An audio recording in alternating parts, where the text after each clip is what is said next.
Vaumeil est une commune française, située dans le département des Alpes de Haute-Provence, en région Provence-Alpes-Côte d'Azur. Le nom de ses habitants est vaumeillois. L'ensoleillement et la moyenne montagne environnante conditionnent l'agriculture, et favorisent le tourisme estival. Le terroir de la commune comprend une terrasse dominant la Durance, où domine l'arboriculture fruitière, irriguée par le lac de Serre-Ponçon, et les cultures céréalières, des collines favorables à l'élevage et à la forêt. La commune est située dans la zone d'influence de Sisteron depuis l'Antiquité jusqu'à nos jours. Au Moyen Âge, les deux villages de Channes et Vaumeil forment deux communautés indépendantes, et les hospitaliers de Saint-Jean installent un prieuré. La communauté de Channes disparaît pendant la guerre de Cent Ans. Le prieuré hospitalier est vendu comme bien national à la Révolution. Dans les années 1970, le projet d'implantation de l'aéroport régional de Sisteron soulève une vigoureuse opposition, finalement victorieuse.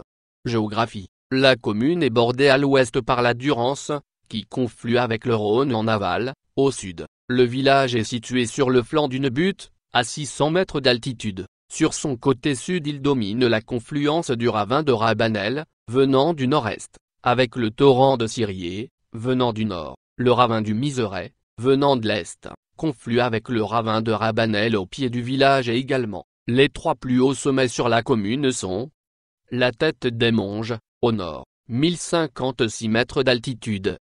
La Côte Bigot, 957 mètres d'altitude.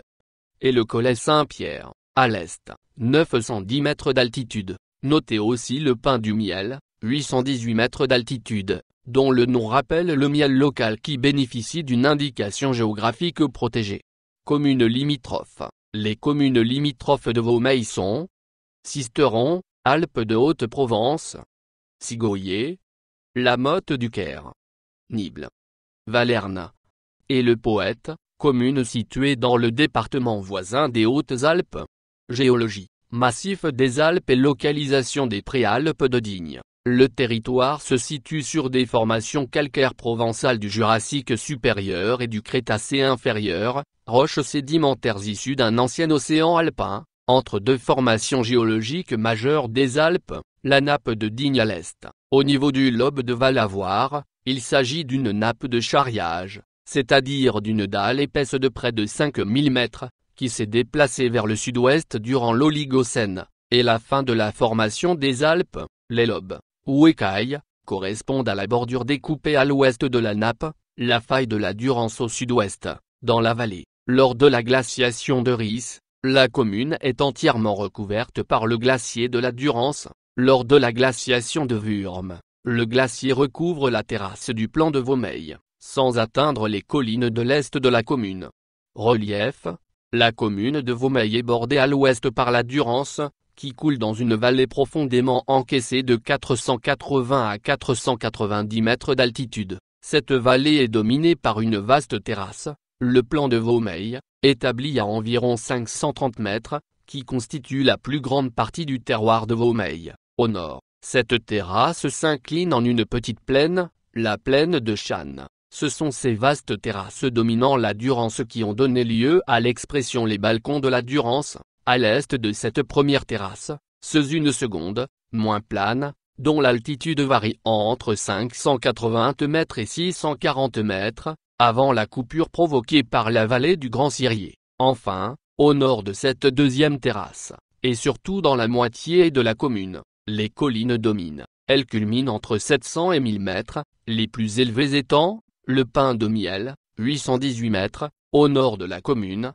autrefois appelé Cerrum Lapidi, le cerf de la Pierre, les Angeries, 641 mètres, au sud de la commune, et dans le groupe le plus important, le Collet Saint-Pierre, 910 mètres, la Côte des Pins, 899 mètres, et la Tête des Monges, 1056 mètres.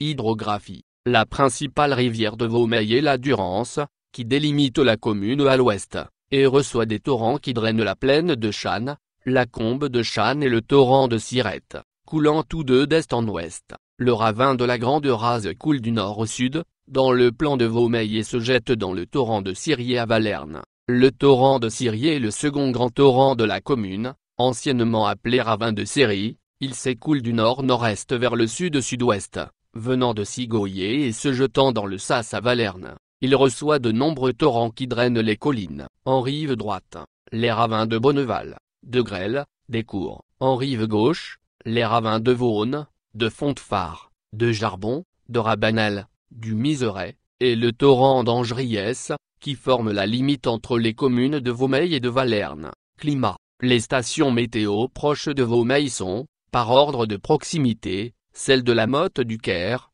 Ribier, station manuelle du département voisin des Hautes-Alpes, Sisteron, et enfin Laragne-Montéglin. Également dans les Hautes-Alpes, les conditions climatiques procurent à la commune une aérologie favorisant le vol à voile.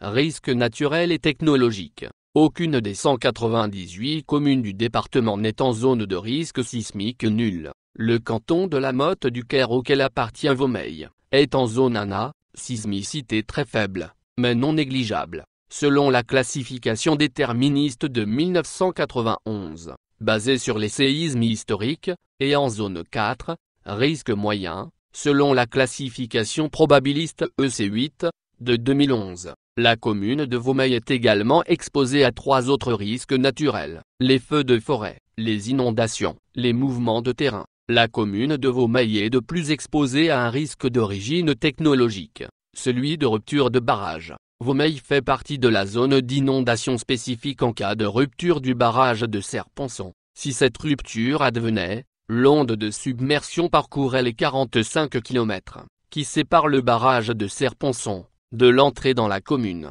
En un peu moins de 2 heures, le niveau de l'eau monterait pendant encore 50 minutes, atteignant la cote de 532 mètres, soit une hauteur d'eau de 36 mètres à l'entrée dans la commune, 516 mètres et 38 mètres en sortie. L'inondation n'atteindrait pas la terrasse dominant la Durance, et seules les plaines proches du torrent seraient recouvertes.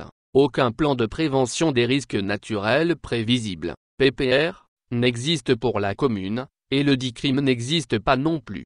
Histoire, Antiquité. Dans l'Antiquité, le territoire de Vaumeil fait partie de celui des Sogiontiques, Sogioncie, dont le territoire s'étend du sud des Baronnies à la Durance, et recouvre une partie du massif des Monges. Les Sogiontiques sont fédérés aux Vaucons, et après la conquête romaine, ils sont rattachés avec eux à la province romaine de Narbonnaise. Au IIe siècle, ils sont détachés des Vaucons et forment une civita distincte, avec pour capitale Ségustero. L'actuel Sisteron, un hôtel à Mars, Carus Sicinus, a été découvert au pied du Pin de Miel en 1877. Il était taillé dans du marbre rose local. Les épiclèses Carus et Sicinus peuvent faire référence à une divinité de source, et à la prospérité. Des monnaies romaines des 2e, 3e et 4e siècles ont été découvertes dans la commune.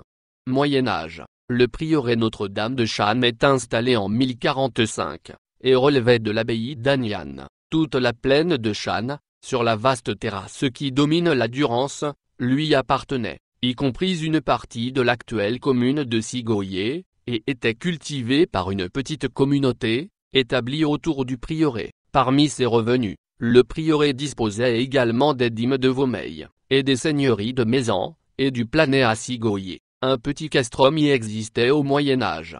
La communauté de Vaumeil, distincte de la communauté de Channes, apparaît pour la première fois dans les chartes, en 1171, alors que la paroisse dépendait de l'abbaye Saint-Victor de Marseille. L'église Saint-Martin dépend ensuite d'une autre abbaye, celle de Chardavon, actuellement dans la commune de Saint-Genier, qui percevait les revenus attachés à cette église. Les deux communautés relevaient de l'abbaye de Sisteron.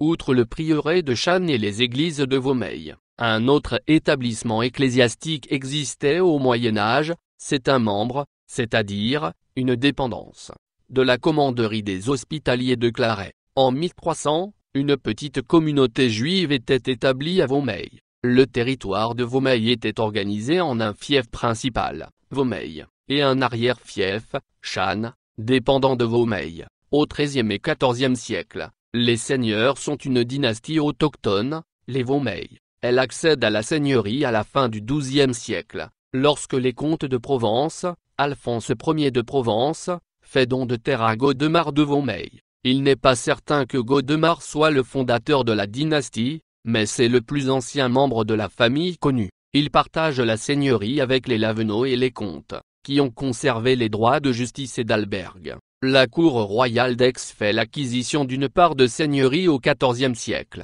Les Beaufort leur succèdent, du XIVe au XVIIe siècle. Au XIIIe siècle, les évêques de Gap se partagent les revenus du fief de Channes avec les Lavenot. La partie de la seigneurie de Vaumeil relevant des comtes de Provence est attribuée au douaire de Béatrice de Savoie. Au XIVe siècle, la rive gauche de la Durance est très fréquentée par les marchands. En effet, sur la rive droite, la voie domitienne est la voie principale depuis 15 siècles, et barrée par 2 péages au Poète et à Rourebeau, actuelle commune du Pay. Le passage des bacs sur la Durance à Thèse puis à Fontbeton, Valerne, coûtant moins cher que ces 2 péages, une grande partie du trafic se trouvait déviée. Devant les pertes de revenus occasionnées, les seigneurs s'estimant lésés obtinrent le droit d'établir un péage à Channes, territoire de Vaumeil.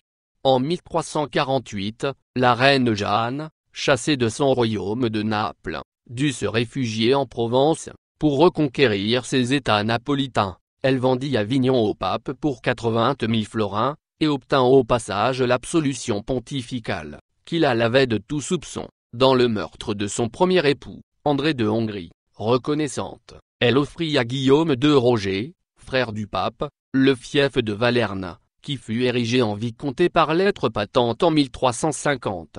La nouvelle vicomté comprenait les communautés de Bayon, Vaumeil, La Motte, Belleaffaire, Gigord, La Houssaye, Lémé, Mézelles, Entrevennes, et le Castellet, avec leur juridiction et dépendance. Pendant la guerre de 100 ans, le domaine de Channes est déserté par les moines. Il passe aux mains des évêques de Gap en 1470, dévolution confirmée en 1480, moyennant un dédommagement à l'abbaye d'Aniane, qui avait protesté. Ceci la ferme à la communauté de Vaumeil, l'ancienne communauté de Channes ayant disparu.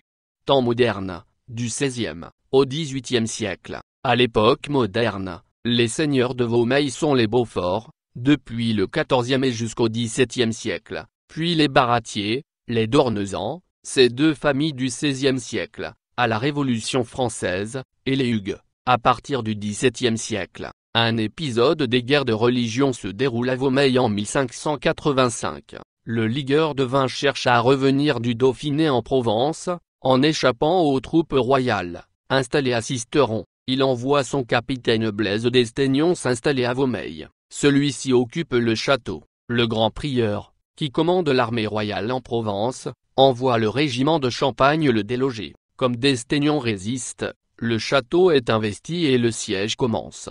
Les compagnies corses sont envoyées en renfort, commandées par Dornano. Finalement, après 8 jours de siège, d'Estaignon s'enfuit, ayant permis à Devin d'entrer en Provence sans encombre. La communauté est touchée par les destructions des guerres de religion, mais s'en relève rapidement. L'église paroissiale Saint-Sixte et Saint-Sauveur, ruinée en 1588, est relevée en moins de 10 ans. Moins d'un Vaumeillois sur 10 vit alors au village. L'essentiel de la population habite dans des hameaux ou des fermes isolées. Le prieuré de Channes est délaissé par les évêques de Gap, et tombe progressivement en ruine. Ses droits sont alors vendus à Jean-Louis Lédet, seigneur de Cigogne et Malpoil. En 1612, les Hugues succèdent aux Lédet, et font reconstruire le prieuré au début du XVIIIe siècle pour en faire une exploitation agricole. Au XVIIe siècle, la vie spirituelle est fortement impulsée par les congrégations, celles des pénitents, de Saint-Blaise,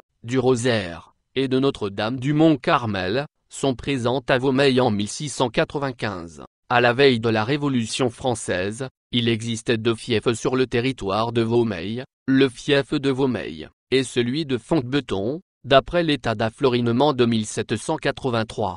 Révolution française. Lors de la Révolution française, l'Assemblée nationale constituante vote l'abolition des privilèges.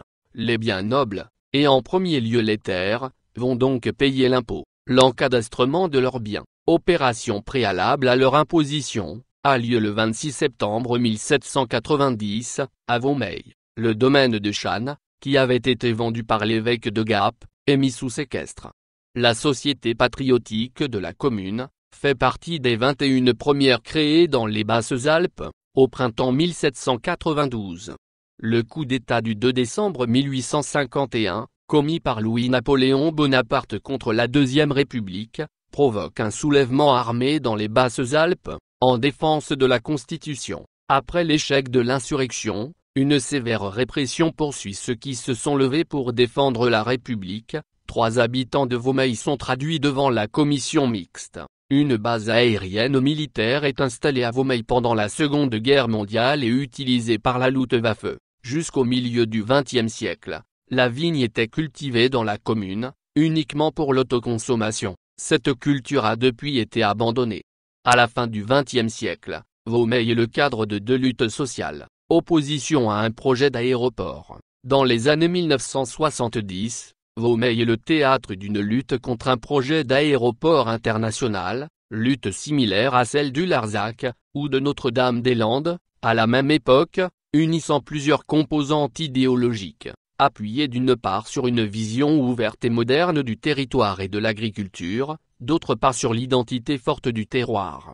Le projet d'aéroport. En 1973, le Conseil général des Alpes de Haute-Provence rend public un projet d'aéroport de catégorie B, destiné à accueillir des moyens de courrier dans un premier temps, et extensible à des gros porteurs dans un second temps. L'utilité avancée du projet est en premier lieu le désenclavement de la région et le désengorgement de Marseille-Marignane, et en second lieu de permettre à une clientèle aisée de fréquenter les stations de ski de l'Ubaye et des Hautes-Alpes, notamment celle de Josier. Le projet est largement soutenu par les élites locales, le Conseil général des Alpes de Haute-Provence qui est maître d'œuvre et apporte le financement, la Chambre de commerce et d'industrie, le patronat, et les notables locaux. L'opposition démarre en janvier 1974, avec la constitution de l'association des riverains de l'aéroport de Sisteronthèse, Arrast, par les paysans concernés par l'expropriation. Elle est créée par 4 foyers de la même famille, moyens propriétaires aux techniques modernes travaillant en commun sur la même exploitation. Ils ont la particularité d'être arboriculteurs, une culture irriguée récemment permise par l'aménagement hydroélectrique de la Durance. L'Arrast est ensuite animée par un noyau d'une dizaine d'exploitants agricoles et rassemble jusqu'à 80 adhérents. Le milieu agricole, déjà fragilisé de multiples manières, se particulièrement menacé, ce qui explique les actions multiples et spécifiques à ce milieu socio-professionnel. La motivation naît aussi des exemples de Narita et du Larzac. Les arguments avancés contre l'aéroport sont son coût. Il serait financé entièrement par le Conseil général, or le département est pauvre, les dépenses se font au bénéfice de personnes, touristes, et d'entreprises, compagnons de transport aérien, extérieurs au département. Les estimations de trafic sont considérées par les opposants comme gonflées. Ils craignent donc que le déficit d'activité de l'aéroport soit un coût supplémentaire pour les collectivités locales. Les pertes de bonnes terres sont importantes, dans un département où les terres cultivables sont difficiles à trouver. De plus, les pertes envisageables sont augmentées par la construction des voies d'accès, qui ne sont pas mentionnées dans le projet. Les promesses d'emploi sont considérées comme un leurre. Les utilisateurs de l'aéroport viendront pour des stations de ski éloignées. Ces arguments sont conservés tout au long de la lutte, mais progressivement enrichis d'analyses plus fouillées, contestant au passage les experts, pointant par exemple l'insuffisance des surfaces dégagées autour de l'aéroport, une étude du régime des vents incomplète, et aucune prise en considération des conditions de visibilité. Cependant, outre ces éléments concrets et rationnels, ce sont d'autres éléments qui sont ressentis comme les éléments les plus graves, donc les plus mobilisateurs, par la communauté locale. L'atteinte au paysage, dans ses dimensions paysagères mais aussi culturelles et symboliques, est vivement ressentie. De la même façon, l'expulsion d'une partie d'une couche traditionnelle de la société, les paysans, est elle aussi ressentie comme une atteinte très grave, plus grave que les nuisances écologiques. L'Arrast obtient le soutien d'organisations venant d'un spectre assez large, la Confédération nationale des jeunes agriculteurs, puis le syndicat ouvrier CFDT, qui soutient beaucoup de luttes de ce type durant la décennie. Le soutien s'élargit à des militants du PSU, aux régionalistes de lutte occitane, école émancipée, le Comité d'action des Alpes de Haute-Provence, le Comité Libération et d'autres associations écologiques, comme Alpes de Lumière, et le Comité écologique de Haute-Provence. De plus, l'ARAST et le GUE, dans leur démarche de contre-expertise, entretiennent des liens avec l'Université d'Aix-en-Provence. Les opposants commencent par développer leur expertise collective en cherchant des informations, des avis contradictoires. De ce point de vue, l'avis argumenté du syndicat des pilotes de ligne est une étape importante. L'association élargit ensuite l'opposition, en commençant par des actions d'information, tracts sur les marchés, articles dans la presse locale, régionale et nationale. Elle édite un bulletin de l'association, titré Vaumeil Information. Rapidement, l'ARAST est assez importante pour organiser une première manifestation rassemblement festif. En juillet 1974, des tracteurs convergent vers Sisteron, puis une marche de 1500 personnes rejoint Vaumeil. René Dumont, récent candidat écologiste à l'élection présidentielle est là, le film Gardarem-Lo Larzac, est projeté, Village à vendre et joué par le Théâtre de l'Olivier. Un comité de liaison avec le Larzac est créé.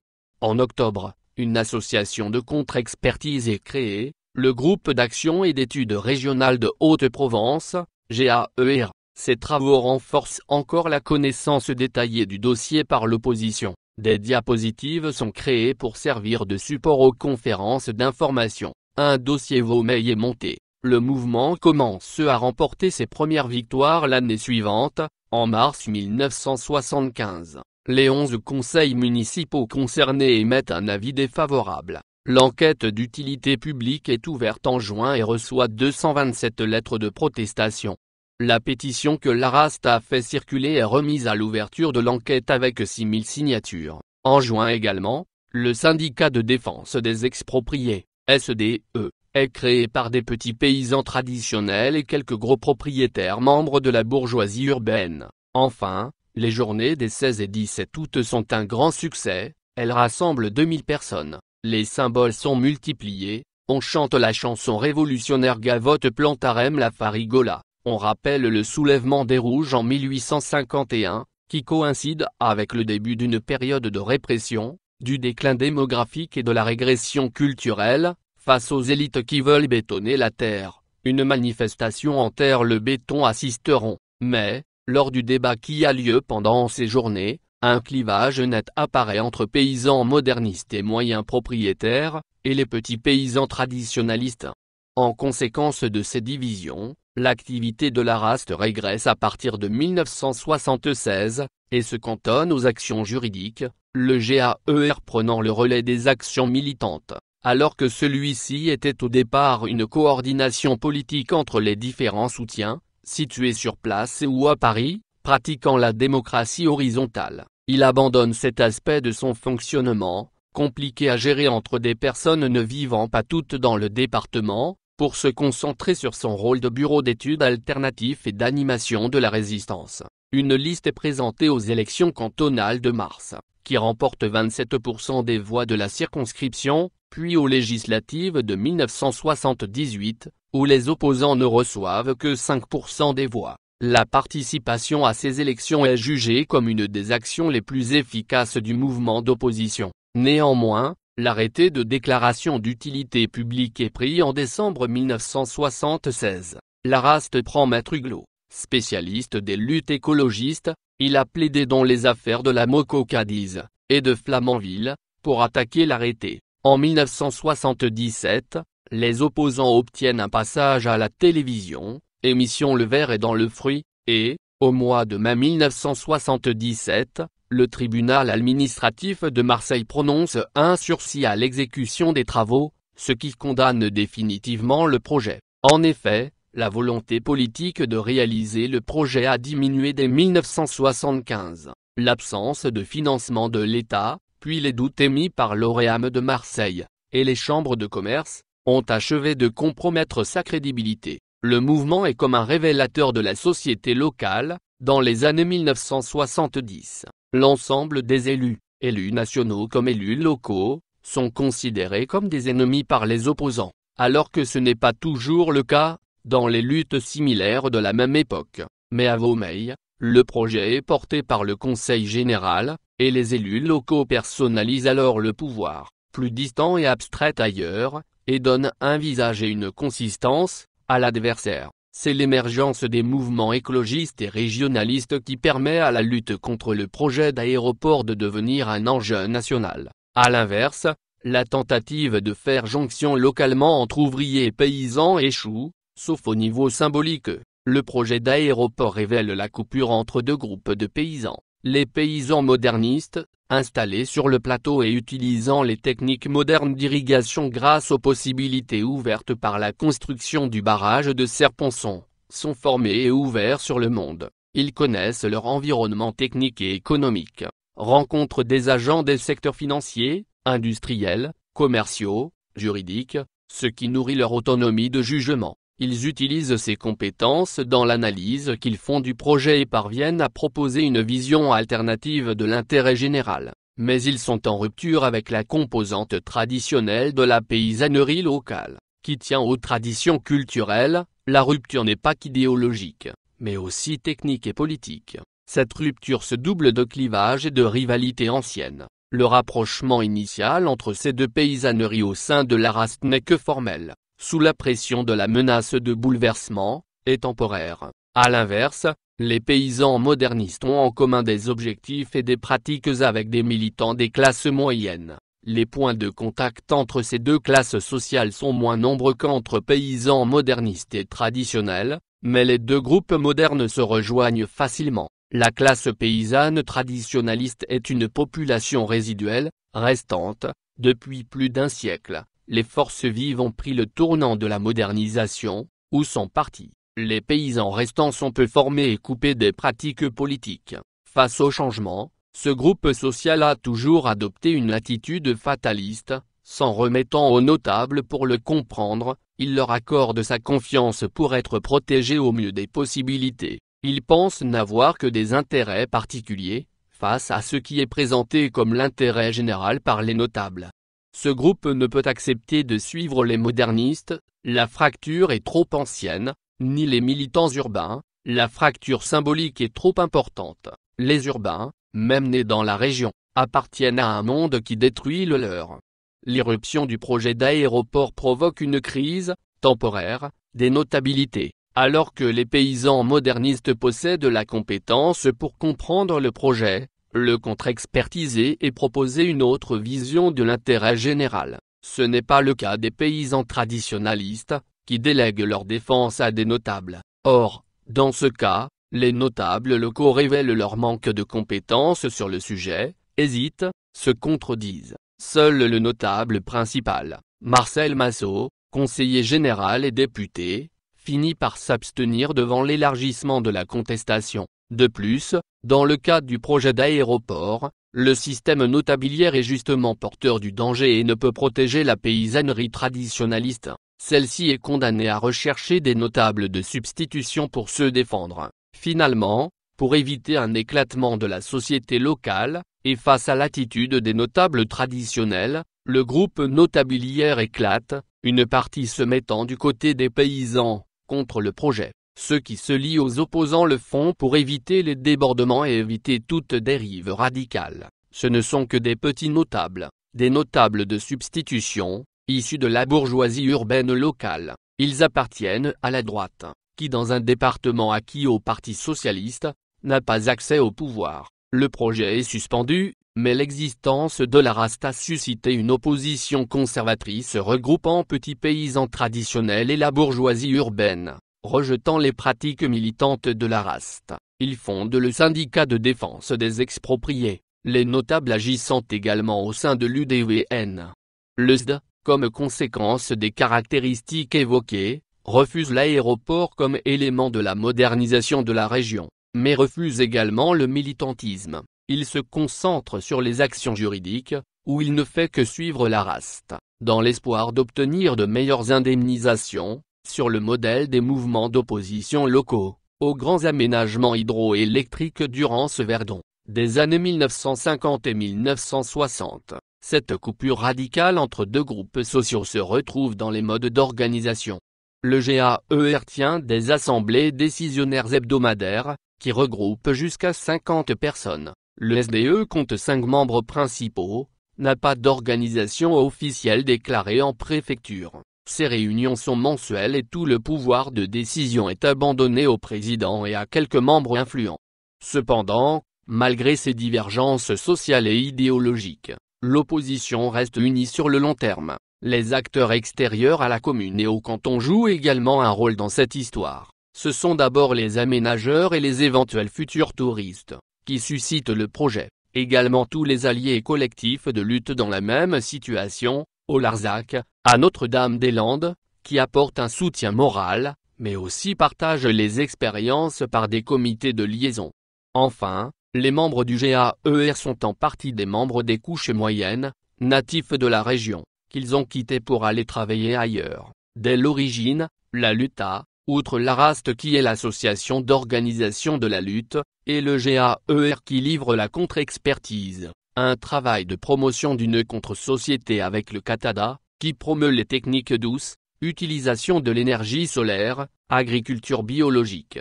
Le GAER réalise des études sur les possibilités de développement alternatif du département. Il est aussi capable de réagir sur des projets mettant en cause des enjeux du même type qu'à Vaumeil. C'est ainsi qu'il se mobilise contre un projet de chalet spéculatif, dans la commune proche de Curban. Il réussit à faire prendre le même type d'alliance entre classe moyenne urbanisée et paysans modernistes, alliance qui obtient l'annulation du projet. En 2000, le CNJA, le CFSI, et d'autres ONG, choisissent Vaumeil pour un rassemblement annuel qui est l'occasion de proclamer le manifeste dit de Vaumeil, en faveur de la souveraineté alimentaire dans le monde. Ce second mouvement d'opposition né à Vaumeil, implique cependant assez peu la population locale, et n'a que peu d'écho.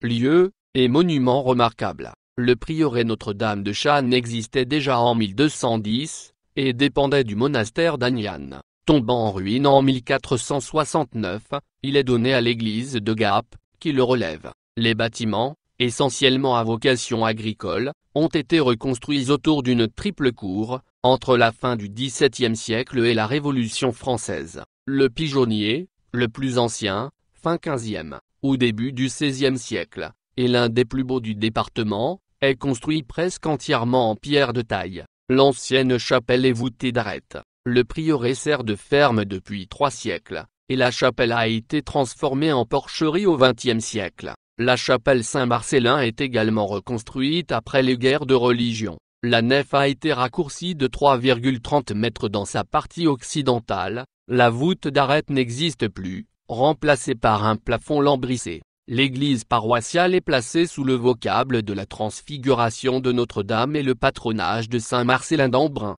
Elle a été démolie pour reconstruction dans les années 1860, et la voûte refaite en 1870. Actuellement, la nef a 3 travées et le chœur voûté en berceau date du XIXe siècle. Le collatéral, voûté d'arêtes, est la seule partie de l'ancienne église qui ait subsisté, et date de 1660.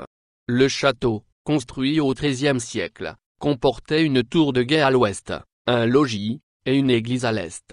Il en reste les ruines du donjon au sommet du village, le portail de l'église, inclus dans le mur d'une maison, et le pigeonnier, monument aux morts des 2 guerres mondiales.